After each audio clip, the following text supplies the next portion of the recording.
Сайн байцгаана уу үзэгчдээ, та бүхэнд энэ өдрийн мэнд хүргэе. Бид яг одоо Сэлэнг аймгийн Номгон суманд хүрэлцэн ирсэн байна. Газрын ундраа компани захирал Хөдөлмөрийн Баатар Мардан готой ярилцахаар бэлэн боллоо. Тэгээд өнөөдөр энэ жил одоо бидний тариалт бол бас цагаагаар энэ нөхцөл байдлаас шалтгаалаад нэлээд одоо хүндрэлтэй учирсан боловч тариаланчид маань одоо сэтгэл хөдөлмөрийнхаа хүчээр бас чамгүй хөөрхөн тариаланг бол аваад байгаа байлээ. За ингээд Мардангуйда энэ өдрийн мэнд хүргэе. Энэ намар сайхан намарч гин үү? Газар тариалангийн хувьд намар цагийн одоо үнэлгээ, дүгнэлт юу вэ те? Сонин сайхан юу вэ? За энэ 1925 оны тариалтын тухай асуудал. За ер нь эртнээс бидний сэтгэл зовоосоо. За ер нь ч одоо чангахан жил болж магадгүй гэж хавар үзнэр бодоод тариалтай нэлээ хойшлуул тариалсан энэ жил. Биднес ч нэг 5 сарын 12-3-ны үед анхныхаа тариалтанд ороод тэгээ 5 сарын 25 гэхэд бол тариагаа тарь дууссан. За ер нь бол нэг нийт тариалж байгаа талбайхаа үндсэндээ нэг 90 төвд нь бол өрнөсөн тариалсан. За тэгээ 10 төвд нь бол гуурсан тариалсан. Ийм. За тэгээд ер нь тариалсан талбайнуудаа бол анхнаас нь ер нь аль болох одоо гандалт стрессэнд оруулахгүй байх ийм арга хэмжээнүүдийг авч эхэлсэн. Ерөөсөө тариа ургаад нэг 2 навчтай хэрэг болонгууд л бордоонуудаа хийгээд ингэж эхэлсэн. Навчаар нь. За тийм. Тэгээд одоо энэ дархны Биондрог компани Бэгум гэдэг бордог бид нэр гад нэг 5.6-аас 6 литрээр бодоод ингээд одоо үндсэнд юуны нийтлэн ихэнх талбайдаа хийсэн. За ганц нэг одоо их сайн өрнжтэй гэсэн талбайнуудаа хийгээгүй үлдээсэн. За ингээд байж байгаад бид нэр хуурсан тарьсан нэг 100 гарыгаа газар байсан. Тэрэндээ бол бид нэр их онцгой анхаарал тавьж хийсэн. Тэгээд дараагаар нь бол одоо хог ургамал татахтаа хог ургамлын хороо татахтаа бол бас одоо бордог хийсэн. За гуурцаа талбайнуудаа бол 2 дахь одоо бэг юмыг хийсэн. За ингээд одоо хог ургамал устгах үйл ажиллагаагаа явуулаад дараагаар нь бол одоо нэлээд одоо боломжгүй байгаа ийм талбайнуудаа бол бид ахад одоо бэгум монгомат ингээд хийсэн байгаа. Гумаатыг дангаар нь одоо аваад ингээд одоо хийсэн. Энэ ургасралт тариалтай хугацаанд бол бид нэр юу яасан л да. Нийтдээ бол нэг 3 удаа одоо бордоо хор гэрвцээ татсан. Хор гэрвцээдээ татахтаа хүртэл бордоосоо татсан. Тэгээд ер нь энэ тариа бол ер нь гандч магадгүй болчлоо, эвгүй боллоо гэдгийг бол бид нэг 6 сар ихэхэд бол багц авсан л да. Авсан. Тэгээд энэс хойш бол ер нь тариагаа бол стрессэнд оруулахгүй байхад бүхий л одоо бол нөөц арга юу байна энэ үгдгээд авч ажилласан.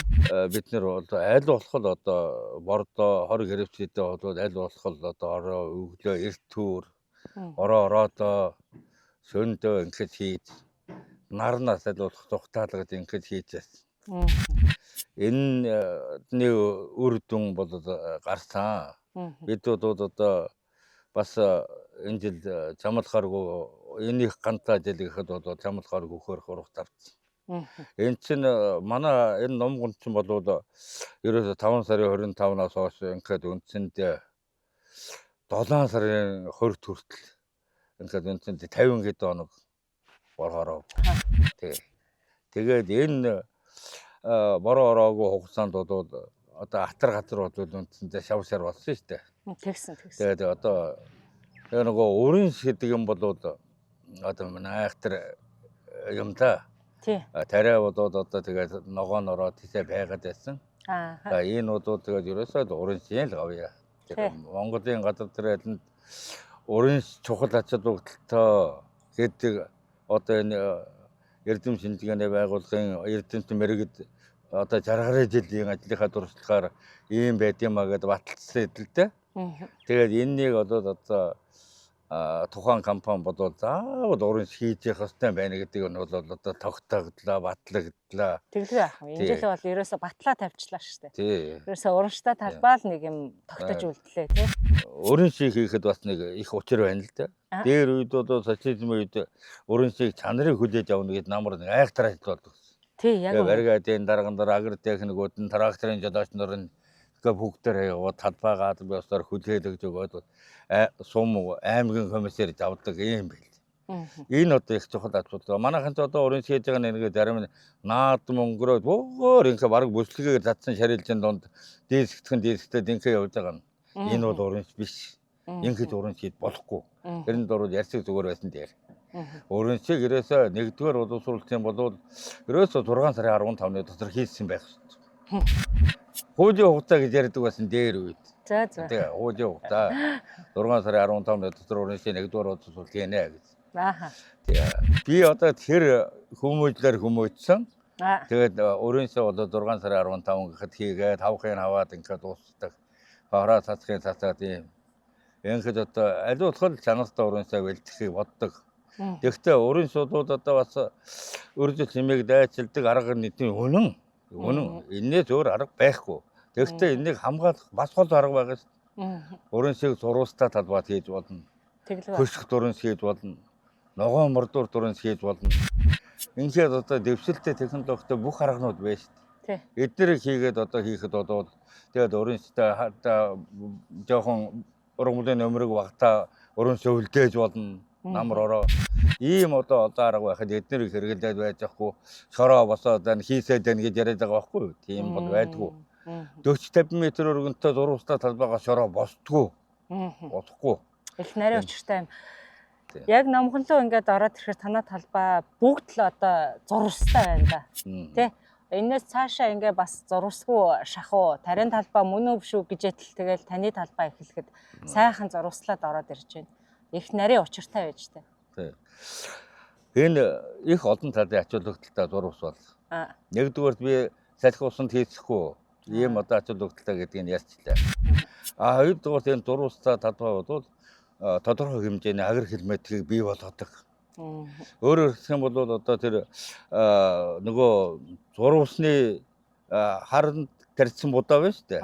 Тэр будаа ургаж тоёолж яхад хуурстай талбайг бид нэр уран шилж байгаа шүү. Энд байгаа чийг бол тодорхой хэмжээгээр тэнд одоо нөлөөлж яадаг. Тэр чийг бид нэр хэрэглэхгүй байгаа шүү. Хэрэглэхгүй байгаа тэр чийг бол хажуу талынхаа ургамалтай талбайдаа нөлөөлж яадаг. Хавар тарианы болцсон, намар тарианы болцсонд аюул их чухал нөлөөлдөг. Тэгээ ургамал байхгүй талбайгаар баян салхи явуулдаг учраас тарианы болцоо одоо маш хурдан болдог. Ингээд одоо зурвастай байх бол олон талын ач холбогдолтой. Энд техник өргөн байлаа гэд зурвасгүй болгоно гэдэг юм байхгүй. Яагаад гэвэл одоо 15 м өргөнтэй Хөлтбаатарыг 45 м-ийн зурвас хийх юм бол 3 яваад дуусна үстэй. Тэгэхээр энэ техникийнхаа өргөн тааруулаад ингээд хийдэг л. Манайх бол дандаа 40 м-ийн зурвас хийдэг. Яагаад тэгэхээр зэрэг миний энэ хор цацгчдод бүгдээрээ 20 м, 21 м өргөнтэй байхгүй юу? Тэгээ хоёр худаа явна гэд ингээд бодож одоо хор цацдаг хийдэг 40 м-ийн зурвас. 40 м-ийн зурвас нь намар болохоо зэрэг одоо нөгөө болт зургсдийнхаа үтмхаа цацсан шүү дээ. Тэгэхээр голоор нь ганцхан яваад ганцхан мөр гарна. Хоёр захаар нь өрнсөн дээгүүрний яваад жигүүрээр нь цацсан. Тэгэхээр 40 м өргөнд ганцхан мөр гардаг байхгүй юу? Хүний туршлага гэж нэрэ мундаг юм аа. Би бас ингэж бодоод байна. Энэ жил хүмүүс одоо зурвасгүй талбайд тариалсан рапс ч юм уу, улаан буудаа ч юм уу болц их орой болж байгаа учраас дээд хэмээ авч ээж нөгөө ураншаа хийх гэдэг хугацаа нь ерөөсөө ингээ авцалдахгүй байгаа юм уу? Тэр зурвас хийчих юм бол одоо тэр улаан буудааны болцыг хүлээж идэл, рапсны болцыг хүлээж идэл. Дөнгөж одоо рапс чинь цэцгэлж штэ. Тэгэхээр тэр бас хугацааны хувьд их зөв юм болов. Тийм шүү дээ. Зүгээр энэ таримлаа болцыг хүлээж авах хоорондоо ураншаа 6 сарын 15-наас өмнө хийчих нь шүү дээ. Тийм шүү дээ. Тэр нөгөө боловсруулалт юмныхаа химийн боловсруулалтыг хугацаагаа хүлээж авах хооронд өөрийнхөө ураншаа хийгээд ингээд явж яадаг юм очтой л да. Тийм бас нэг сайхан давуу тал байна тий. Тэгээ нөгөө бидний чинь дээр үед амар сүрхөө ярьдаг байсан шүү дээ. Одоо тэгээд ярихаар зэрэг хоцрогдсон гэдэг болсон байлаа. Ерөөсөө тариалангийн ажлын технологи гэдэг юмыг л яац барих хэрэгтэй юм байна. Ямар учиртай технологитой вэ? Тэрнийгээд одоо яац барих хэрэгтэй. Одоо энэ дурвстай талбайнууд бол нэг их анхаармаар юм байгаа. Энд бол тэгшлэгийн боловсруулалтыг заавал хийж явах хэрэгтэй. Одоо яг Хөлтбаатарууд бол айхтар гоё болсон л да. Нэг боловсруулалтаар 4-5 удаа ингээд боловсруулалт үйл ажиллагаа хийгээд талбайгаа сайхан тэгшлээд өргөцдөг юм болсон. Ер нь хөнгөн элсэн цэрэг хөрстэй поолнуудыг болоод намар айлуулах борноо булаа яваад тэгшилчих хэрэгтэй байгаа юм. Хавар заавал хөдлөх шаардлага байхгүй. Хүн дэвтэр хөрстэй поолнуудаа болоод одоо болцоотой юм поолнуудаа хавар заавал чийг алдны борноо хийх хэрэгтэй. Чийг хаана гэдэг чинь бол ерөөсөө гангаас доор хаяа 7-аас 10 хоног амьд байлгаж байгаа юм шүү дээ. Тэр чигийг хаацсан боловсруулалт хийсэн поол гэдэг бол одоо тэр айхтар одоо 40 хоногийн ам болж яана гэж бодох чинь ямар ч байсан 30 хоног бол тэсгэх тэр нөхцөлийг 7-аас 10 хоногийн тэр нөхцөлийг бий болгодог байхгүй юу. Тийм учраас одоо энэ технологийн энэ ажлуудыг бол ер нь хийх ёстой шүү.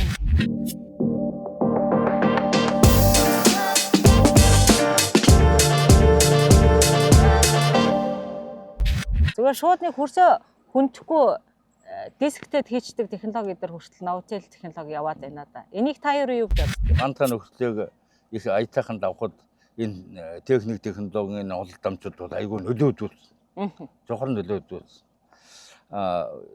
Энд бид ч одоо нэг жишээлбэл оомч хөрдөгчээр ингээд харьлаа гэж бодох чинь нэг үйл ажиллагаа явуулахдаа 3 ширхэг үйл ажиллагаа дээр явуулж байгаа шүү. Хогромлын устгаад, өрөө тариад, араас нь газраа тэгшлээд, нэгтрүүлжуулдаад ингээд өргөж байгаа шүү дээ. Тэгж байгаа. Би бол бас бодог араас дахиад тулддаг зарим полиг бол одоо тэр 6 тонны улаан бул байна шүү дээ. Тэр булаар одоо ингээд одоо бисуус болгоод сүүлийн үед гарсан эдэлтэй. За. Энэ булаар одоо би араас нь ингээд болддог. Ингээд одоо чигийг аль болох нэгтрүүлэх юм арга хэмжээ авдаг л да. Ер нь энэ технологийн дэвшил бол энэ жилийн энэ анги давхад бол асар их нөлөөдүүлсэн. Асар их нөлөө өдөөсөн учраас бид энэ ганг бас нэг амжилттай ингээд давж чадж байгаамаа. Түрүү жилийн түрүү намрын чиг жоохон хангалтгүй байв уу да? Ер нь чиг бол хангалтгүй. Хангалтгүй байсан тийм. Ялангуяа гуурсанд бол их муу байсан. Энэ жил ер нь чиг хэдэн сантиметртэй байж? За энэ жил ер нь одоо өөрийн статад бол жоохон чиг баг. Энэ 8 сард орсон чиг бас. Эний чи өөрийн дэнд аваа хоцорсон байв. Тэгээ энийг одоо тэгшлээд боловсруулаад ингээд болдсон. Тэр жоохон чигийг одоо энэ чигний хугацаагаар ногоон ургаалаад зэрлэг ургуулад ингээд одоо алаг урамшуулгдсан болвол тэгээд байхгүй болсон байгаа. Тэрнийг л одоо боловсруулаад одоо тэр нэгтлээ тэгшлээд ингээд өргөцсөн байхад бол чиг хавар ургаад гараад ирэх, соёолоод гараад ирэх чиг байж байгаа. Одоо энэ уран шийхлэр бас яахан ингээ сайхан хар яж агаад сая 8 сарын нэг 10 эдний борооноор нөгөө ураншилсан талбай чинь битүү ингээд ногоороод өтгөрөөд бүр байна л да. Энэ одоо ялцмаг өө, сайн өө, муу ёо гэд. Энд нэг сайн байхгүй. Байхгүй. Тэгэхээр ургамал одоо л нэг юм хагдарч байгаа шүү дээ, тийм ээ? Тэгээ 8 сард ногоорно гэдэг бол муу байхгүй юу? Бүтэн сар гарыг тэр хөрсөнд байгаа шимтэжлийн бод хөрсөнд байгаа чигийг зарцуулж байгаа шүү дээ. Ерөөсөө ногоороо дэрэнгууд нь боловсруулах хэрэгтэй байхгүй юу? Дахиад уу? Хороо татсан уу, хавна уу? Дахиад боловсруулах.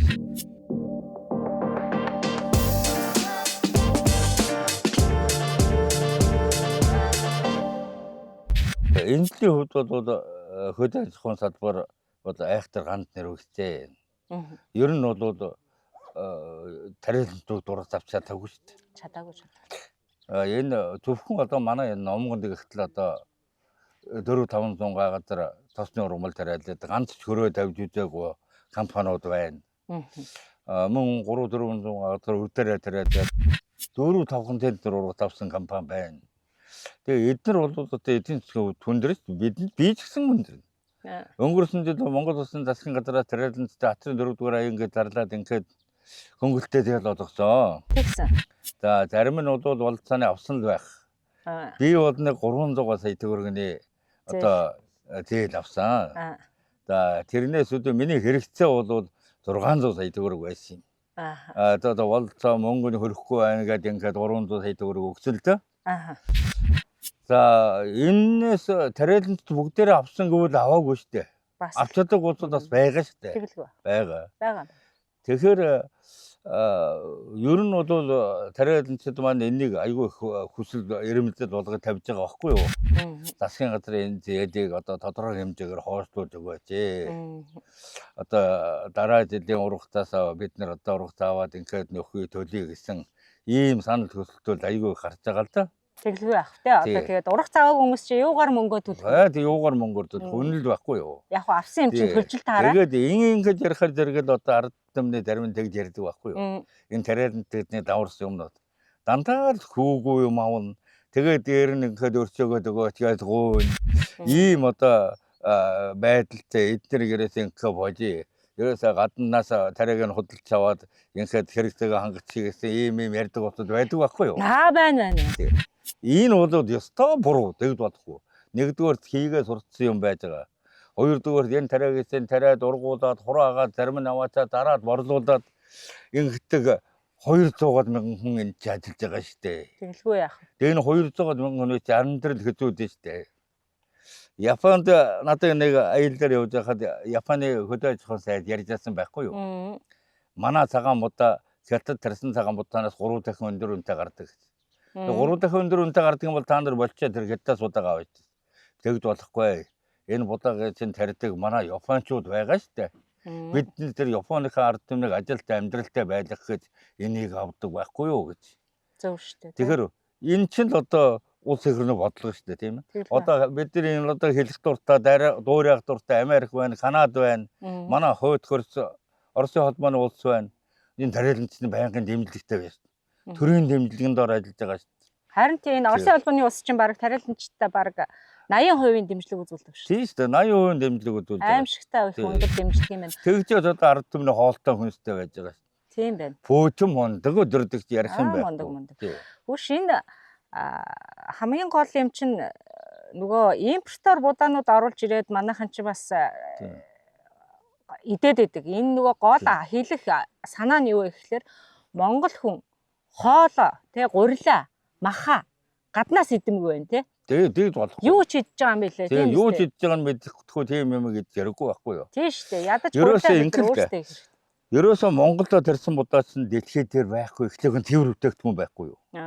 Тэр одоо хор бордоо элдв салж юм айгүй баг хэрэгэл. Мэдхгүй шүү дээ манайхан. Тийм, манайхан бараг мэд. Одоо л нэг зах зугаасаа том. Одоо л жоохон хэрэгэлж байгаа. Тэгэхдээ манай мэдээ одоо нөгөө тэр бие ондоргийн эрэлза бактерийн мордогоо хэрэглэх хэрэгтэй байхгүй юу? Энд чи хор биш л дээ. Яг үнэ. Тийм, энэ чи амьд организм чи энийгээ хэрэглэе. Тийм. Тэгээ одоо тэр хортой бордоонуудаа боли баг хэрэгэл.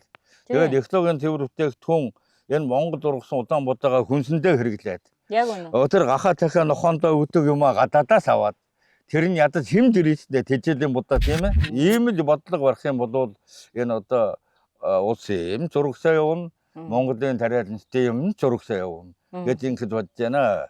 За тэгээд одоо шим яримарг байна. За. За